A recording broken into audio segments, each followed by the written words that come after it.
Hey everyone, welcome back to Garnock Reviews and welcome to a boat of the future. This is a Sterk 31E that was on display at the Fort Lauderdale boat show, and as you can imagine the E stands for electric.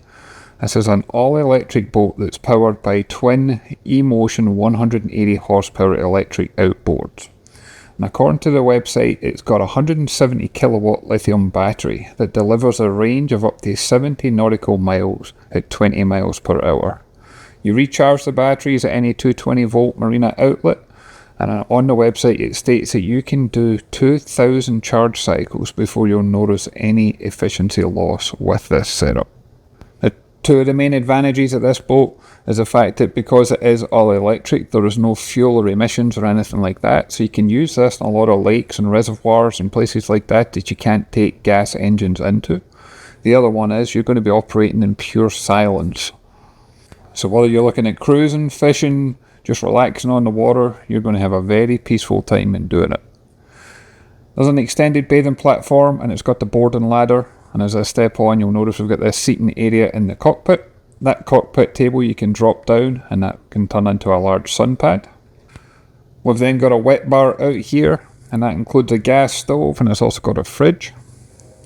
I like the use of the handholds, that way you always feel safe and secure. You can see just how large this seating area can convert into the sun pad. Moving forward, we've got two seats at the helm, and with this T-top setup that we have, you get protection in here from the rain, but you'd also get protection from the sun. This one's got a bow thruster included, the twin multifunction displays, very comfortable seating, and it's got the bolster effect where you can sit down or stand up, and the wraparound window will give you protection from any wind or spray. And this one's got a length overall of just under 32 feet. She's got a beam of just under 10 feet and a draft of just under 3 feet. So it's a very stable boat whenever you're walking around, and there's plenty of room without bumping into anything. Seating area on the bow as well. It does have an electric windlass tucked away up in there, but there's also storage underneath the seats itself. You get drinks holders up here. Again, you get that chrome handhold to hold on to whenever you're making your way around the boat. Then if I pan the camera around, in front of the console, it's actually got a fully enclosed head compartment. So that way you can spend more time on the water without rushing back to dock. This area would also double up as another good place for storage. You can use it for seat covers, if there's an overall boat cover. You want to throw in some backpacks or holdalls or things like that, maybe a cooler or two. You got plenty of options available to you. Now this is a well-equipped, well-designed boat, and it's got a starting price of $250,000. And for those that's eyeing up the Nordhaven it's parked alongside, I also got a chance to go on board, and that video is already on my channel, and I'll include a link in the top right corner of the screen.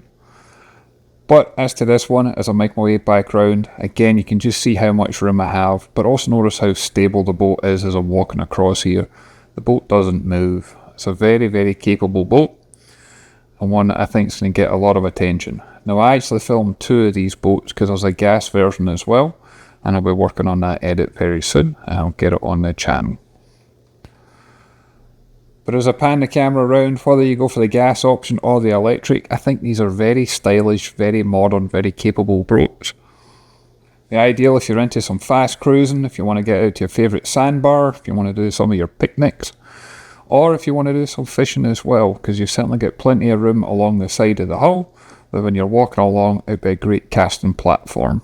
And that way you've got a combination where everybody on board is going to feel very safe, very comfortable, and enjoy a day on the water. And there's that anchor hanging out from the electric windlass, which you can operate from the bow or you can operate from the helm. I'm going to leave a link to the manufacturer's website. They've got far more information, but they also have detailed brochures and points of contact if you have any questions. I'd love to hear your thoughts and comments, and I look forward to catching you on the next one. Thanks everyone.